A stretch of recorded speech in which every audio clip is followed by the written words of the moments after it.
K J news India ವಾಹಿನಿಗೆ ಸ್ವಾಗತ ಸುಸ್ವಾಗತ. ಮುಖ್ಯಾಂಶಗಳು: ಕಾರ್ಮಿಕರ ಸಂಘಟನೆಯ ಪದಾಧಿಕಾರಿಗಳು ಅರೆಸ್ಟ್. ದಿನಾಂಕ 9/7/2025 ಬಳ್ಳಾರಿ ಜಿಲ್ಲೆ ಸಿರುಗುಪ್ಪ ತಾಲೂಕಿನ ಕಾರ್ಮಿಕರ ಸಂಘಟನೆಗಳಿಂದ ದೇಶವ್ಯಾಪ್ತಿ ಮುಷ್ಕರ ಅಂಗವಾಗಿ ಕಾರ್ಮಿಕ ಸಂಘಟನೆಗಳು ತಮ್ಮ ಬೇಡಿಕೆಗಳನ್ನು ಈಡೇರಿಸುವಂತೆ ಒತ್ತಾಯಿಸಿ ಹೈಸ್ಕೂಲ್ ಮೈದಾನದ ಮುಖ್ಯ ಬೀದಿಯಲ್ಲಿ ಸಂಚರಿಸುತ್ತಾ ಕೇಂದ್ರ ಮತ್ತು ರಾಜ್ಯ ಸರ್ಕಾರಗಳ ವಿರುದ್ಧ ಘೋಷಣೆಗಳನ್ನು ಕೂಗುತ್ತಾ ಹೊರಟಿರುವ ರ್ಯಾಲಿಯಲ್ಲಿ ಸಿರುಗುಪ್ಪದ ಮುಖ್ಯ ಗಾಂಧಿ ವೃತ್ತದಲ್ಲಿ ಮಾನವ ಸರಪಳಿಯ ಮೂಲಕ ರಸ್ತೆಯನ್ನು ತಡೆಗಟ್ಟಿ ಸರ್ಕಾರವನ್ನು ಮತ್ತು ಪದಾಧಿಕಾರಿಗಳಿಂದ ಘೋಷಣೆಗಳನ್ನು ಕೂಗುತ್ತಾ ಬಂದ್ ಮಾಡಿ ಕೆಲವು ಹೊತ್ತುಗಳ ಕಾಲ ಕೇಂದ್ರ ಮತ್ತು ರಾಜ್ಯ ಸರ್ಕಾರಗಳ ವಿರುದ್ಧ ಘೋಷಣೆಗಳನ್ನು ಕೂಗುತ್ತಾ ಸಂಘದ ಕೆಲವು ಮುಖಂಡರುಗಳು ತಮ್ಮ ಹಕ್ಕೊತ್ತಾಯಗಳನ್ನು ಸ್ವೀಕರಿಸಲು ಸಂಬಂಧಪಟ್ಟಂತಹ ಅಧಿಕಾರಿಗಳನ್ನು ಅಲ್ಲಿಗೆ ಕರೆಸಿ ಮುಖ್ಯ ಬೀದಿಯಲ್ಲಿ ಕುಳಿತಿರುವ ಸಂಘಟನೆಯ ಪದಾಧಿಕಾರಿಗಳ ಮನವಿ ಪತ್ರವನ್ನು ಸ್ವೀಕರಿಸಿ ನಿಮ್ಮ ಒಂದು ಬೇಡಿಕೆಯನ್ನು ಸಂಬಂಧಪಟ್ಟಂತಹ ಅಧಿಕಾರಿಗಳಿಗೆ ಕಳಿಸುತ್ತೇವೆ ಎಂದು ಭರವಸೆ ನೀಡಿದರು. ಇದೇ ಸಂದರ್ಭದಲ್ಲಿ ಮುಖ್ಯ ರಸ್ತೆಯಲ್ಲಿ ಕುಳಿತಿರುವ ಕಾರ್ಮಿಕ ಸಂಘಟನೆಯ ಮುಖಂಡರುಗಳು ಪೊಲೀಸ್ ಅಧಿಕಾರಿಗಳು ಸಂಘದ ಮುಖಂಡರುಗಳನ್ನು ಅರೆಸ್ಟ್ ಮಾಡಿ ಪೊಲೀಸ್ ವಾಹನದ ಮೂಲಕ ಕರೆದೊಯ್ದರು. ನಂತರ ಅವರನ್ನು ಬಿಡುಗಡೆಗೊಳಿಸಿ ಕಳಿಸಿಕೊಟ್ಟರು. ವರದಿ V Guruswamy, KJ news India ವಾಹಿನಿ, ಸಿರುಗುಪ್ಪ.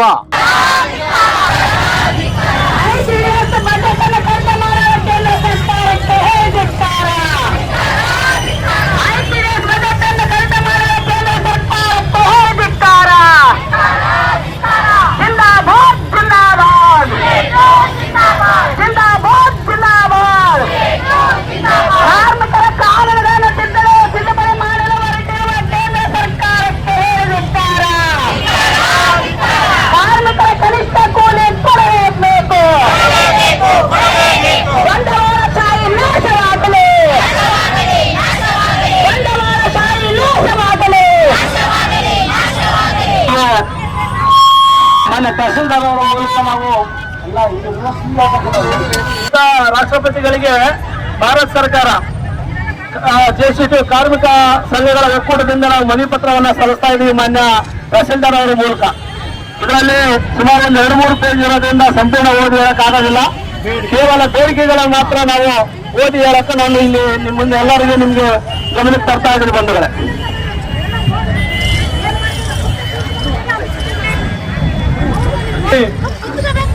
ಹಿಂದೆ ನಿಮಗೆ 8 ತಾಸು ನೌಕರಿ, 8 ತಾಸು ಕೆಲಸ, 8 ತಾಸು ಮನೋರಂಜನೆ ಮತ್ತು 8 ತಾಸು ರೆಸ್ಟ್ ಅಂತ ಇತ್ತು ನಮ್ಮ ಕಾರ್ಮಿಕ ಕಾಯ್ದೆಯಲ್ಲಿ. ಇವತ್ತಿನ ಕೇಂದ್ರ ಸರ್ಕಾರ ಅದನ್ನ ತೆಗೆದು 12 ತಾಸು ಮಾಡಬೇಕಂತ ಮಾಡ್ಯಾರ. ಅದನ್ನು ವಿರೋಧಿಸಿ ನಾವು ಒಪ್ಪೋದಿಲ್ಲ, ಹಿಂದಿನ ಕಾನೂನು ಬೇಕು ಅಂತೇಳಿ ಒಂದು ಬೇಡಿಕೆಯನ್ನು ನಾವು ಬಂದಿದ್ದೇವೆ. ಎರಡನೇದಾಗಿ ಇತ್ತೀಚಿನ ಬೆಲೆಗಳು ಅನುಗುಣವಾಗಿ ರಾಜ್ಯ ಎಲ್ಲ ಅಸಂಘಟಿತ ಮತ್ತು ಸಂಘಟಿತ ಗುತ್ತಿಗೆ ಕಾರ್ಮಿಕರು ಮತ್ತು ಸ್ಕೀಮ್ ನೌಕರರು ಹಾಗೂ ರಾಷ್ಟ್ರೀಯ ವ್ಯಾಪಿ 26,000 ಹಾಗೂ ರಾಜ್ಯ ವ್ಯಾಪಿ 36,000 ಕನಿಷ್ಠ ವೇತನ ನಿಗದಿಪಡಿಸಬೇಕು. ಮೂರನೇದು ಗುತ್ತಿಗೆ ಹೊರಗುತ್ತಿಗೆ ನಿಗದಿತ ಅವಧಿಯ ಉದ್ಯೋಗ ಅಪ್ರೆಂಟಿಸ್ ಟ್ರೈನಿಂಗ್ ಮುಂತಾದ ಹೆಸರಿನಲ್ಲಿ ಕಾರ್ಮಿಕರ ನೇಮಕ ನಿಲ್ಲಿಸಬೇಕು. ಗುತ್ತಿಗೆ ಮುಂತಾದ ಕಾರ್ಮಿಕರಿಗೆ ಸಮಾನ ಕೆಲಸಕ್ಕೆ ಸಮಾನ ವೇತನ ತಕ್ಷಣ ಜಾರಿ ಮಾಡಬೇಕು.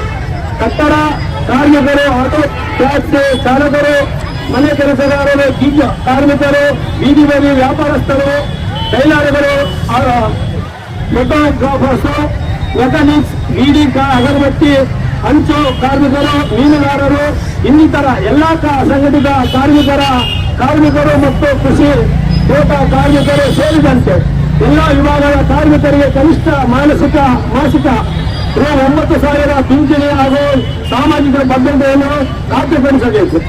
5 ಬೇಡಿಕೆ: NPS, MBS ಮತ್ತು UPS ರದ್ದುಪಡಿಸಿ ಹಳೆಯ ಪೆನ್ಷನ್ ಸ್ಕೀಮ್ ಅನ್ನು ಮರು ಸ್ಥಾಪಿಸಬೇಕು. ಆಮೇಲೆ ESI, PF, ಬೋನಸ್ ಪಾವತಿಗಿರುವ ಎಲ್ಲಾ ವೇತನ ಮಿತಿಯನ್ನು ತೆಗೆಯಬೇಕು. ವಾರ್ಷಿಕ ಪರಿಹಾರ 90 ದಿನಕ್ಕೆ ಹೆಚ್ಚಿಸಬೇಕು. 7 ಅರ್ಜಿ ಸಲ್ಲಿಸಿದ 45 ದಿನಗಳ ಒಳಗೆ ಕಾರ್ಮಿಕ ಕಾರ್ಮಿಕರ ಸಂಘಗಳ ಕಡ್ಡಾಯ ನೋಂದಣಿ ಹಾಗೂ ಮಾನ್ಯತೆ ನೀಡಬೇಕು ನೀಡಬೇಕೆಂಬ ಅರಿಯಲು ಸಮಾವೇಶದ ಸಿ ಮತ್ತು ನಿರ್ಣಯಗಳನ್ನು ಕೇಂದ್ರ ಸರ್ಕಾರ ಅನುಮೋದಿಸಬೇಕು.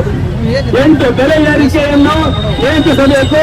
ಆಹಾರ, ಔಷಧಿಗಳ, ಕೃಷಿ ಸಾಮಗ್ರಿ ಮುಂತಾದ ಅಗತ್ಯ ವಸ್ತುಗಳ ಮೇಲಿನ GST ತೆಗೆಯಬೇಕು.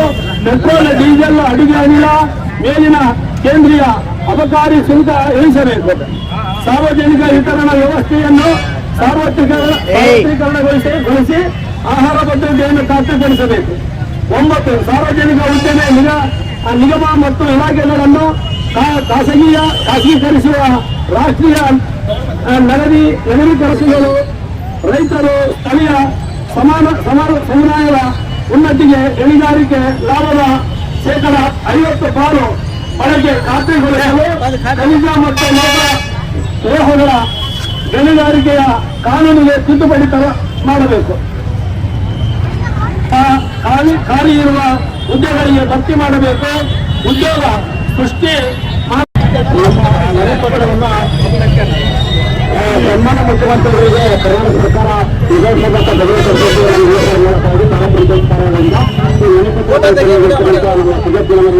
ಧನ್ಯವಾದಗಳು. ಈ ನೆನಪಿನ ಕಾರ್ಯಕರ್ತಕ್ಕಂಥ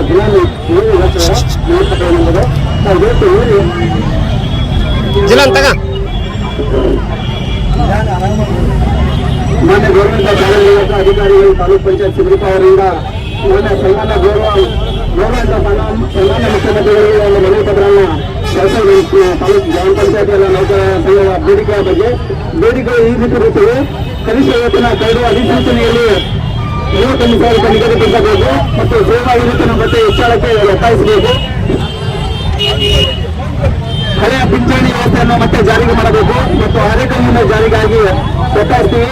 ಮತ್ತು ಪಂಚಾಯತ್ ಒಂದು SDA ಮತ್ತು 2ನೇ DO ನೇಮಕಾತಿ ಮಾಡಬೇಕು ಮತ್ತು ಸ್ವಚ್ಛ ವಾಹಿನಿಯರ ಒಡಂಬಡಿಕೆ ಇದ್ದು ತರಬೇತಿ ಪಡೆದ ಎಲ್ಲರಿಗೂ ಕಡ್ಡಾಯ ಕೆಲಸ 7,000 ರೂಪಾಯಿ ಗೌರವಧನಕ್ಕೆ ಹೆಚ್ಚಳ ಮಾಡಬೇಕು ಮತ್ತು ಸಿಂಹ ಚಾಲಕರನ್ನು ಪರಿಗಣಿಸಿ ಮಾಸಿಕ 15,000 ಗೌರವಧನವನ್ನು ಅವರು ನೀಡಬೇಕಾಗಿ ಎಲ್ಲ ಗ್ರಾಮ ಪಂಚಾಯತಿ ಎಲ್ಲ ನೌಕರರ ಬೇಡಿಕೆ ಬಗ್ಗೆ ಮುಖ್ಯ ಕಾರ್ಯನಿರ್ವಾಹಕ ಅಧಿಕಾರಿಗಳಿಗೆ ತಲುಪ್ತಾ ಇದ್ದೀವಿ. ಈ ಒಂದು ಬೇಡಿಕೆಗಳನ್ನು ಮಾನ್ಯ ಗೌರವಾನ್ವಿತ ಸನ್ಮಾನ್ಯ ಮುಖ್ಯಮಂತ್ರಿಗಳಿಗೆ ಕಳಿಸಬೇಕಾಗಿ ತಮ್ಮಲ್ಲಿ ವಿನಂತಿಸಿಕೊಳ್ತೀವಿ.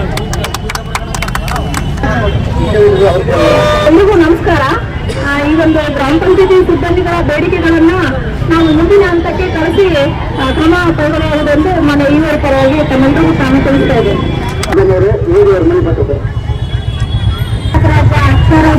ನೌಕರರ ಸಂಘಟನೆ CIT ತಾಲೂಕು ಸಮಿತಿಯಿಂದ ಮಾನ್ಯ ಕಾರ್ಯನಿರ್ವಹಣಾಧಿಕಾರಿಗಳು ತಿರುಗುಂಟೂರ ಮುಖಾಂತರ ಮಾನ್ಯ ಪ್ರಧಾನಮಂತ್ರಿಗೆ ಹಾಗೂ ಮುಖ್ಯಮಂತ್ರಿ ಅವರಿಗೆ ಈ ಒಂದು ಮನವಿ ಪತ್ರವನ್ನು ಸಲ್ಲಿಸಬೇಕಂತ ನಾವು ತಮ್ಮಲ್ಲಿ ಮನವಿ ಮಾಡ್ತೀವಿ. ಮ್ಯಾಮ್, ಬಿಸಿಯೂಟ ನೌಕರ ಕನಿಷ್ಠ ಕೂಲಿ ನೀಡಲು ಒತ್ತಾಯಿಸಿ ಬಿಸಿಯೂಟ ನೌಕರ ಬೇಡಿಕೆಗಳನ್ನು ನಾನು ಈಗ ಸ್ವಲ್ಪ ಓದ್ತಾ ಇದ್ದೀನಿ. ಅದೇ ಒಂದನೇದು ನಿಗಮಿತ ಯೋಜನೆಯ ಅನುದಾನವನ್ನು ಹೆಚ್ಚಿಸಬೇಕು. 2ನೇ ಬೇಡಿಕೆ ಬಿಸಿಯೂಟ ನೌಕರರಿಗೆ ಕನಿಷ್ಠ ವೇತನ 26,000 ರೂಪಾಯಿ ಕೊಡಬೇಕು. ಹಾಗೆ ಮಾಸಿಕ ಪಿಂಚಣಿ 10,000 ರೂಪಾಯಿ ಕೊಡಬೇಕು. 3ನೇ ಬೇಡಿಕೆ ಎಲ್ಲ ಜಿಲ್ಲೆಗಳಲ್ಲಿ ನಿವೃತ್ತಿ ಹೊಂದಿದ ನೌಕರರಿಗೆ ಇಡಿಗಂಟು ತಕ್ಷಣ ಜಾರಿ ಮಾಡಬೇಕು. ಸಾವಿರಾರು ಜಂಟಿ ಖಾತೆ ಜವಾಬ್ದಾರಿಯನ್ನು ಮುಖ್ಯ ಅಡಿಗೆ ನೌಕರರಿಂದ SDMCಗೆ ವರ್ಗಾವಣೆ ಮಾಡಿರುವ ಕ್ರಮಕ್ಕೆ ವಾಪಸ್ಸಾಗಬೇಕು. ಸಾವಿರಾರು ಖಾತೆಯ ಮೊದಲಿನಂತೆಯೇ ಬದಲಾಯಿಸಬೇಕು. 5ನೇದು ಅಡಿಗೆ ಕೇಂದ್ರಗಳನ್ನು ಸುಶುಲ್ಕವಾಗಿ ಇಲ್ಲದ ಕಡೆ ಉತ್ತಮ ಅಡಿಗೆ ಕೇಂದ್ರಗಳನ್ನು ನಿರ್ಮಿಸಬೇಕು ಹಾಗೂ ಕ್ರಿಮಿ ಕೀಟಗಳನ್ನು ಬರದ ರೀತಿಯಲ್ಲಿ ಅಡಿಗೆ ಕೇಂದ್ರಗಳನ್ನು ಸುತ್ತಮುತ್ತ ವಾತಾವರಣ ಸೃಷ್ಟಿಸಬೇಕು. ಹಾಗೆ ನಮ್ಮ ಬೇಡಿಕೆಗಳು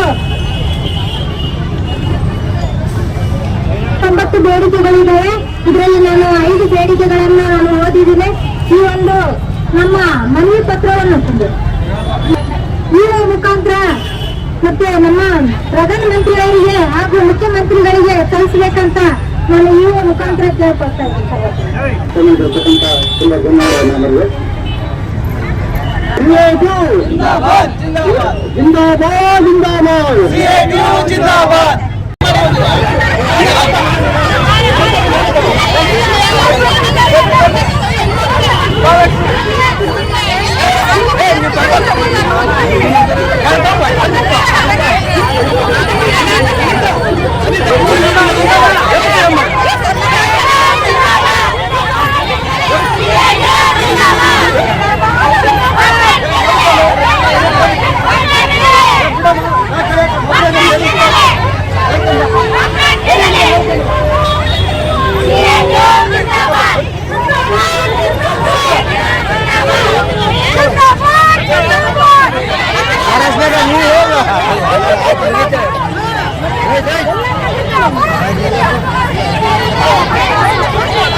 ಸಂಬಂಧಪಟ್ಟ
ಚಾನೆಲ್ ಅನ್ನು ಸಬ್ಸ್ಕ್ರೈಬ್ ಮಾಡಿ ಮತ್ತು ಪಕ್ಕದಲ್ಲಿರುವ ಬೆಲ್ ಬಟನ್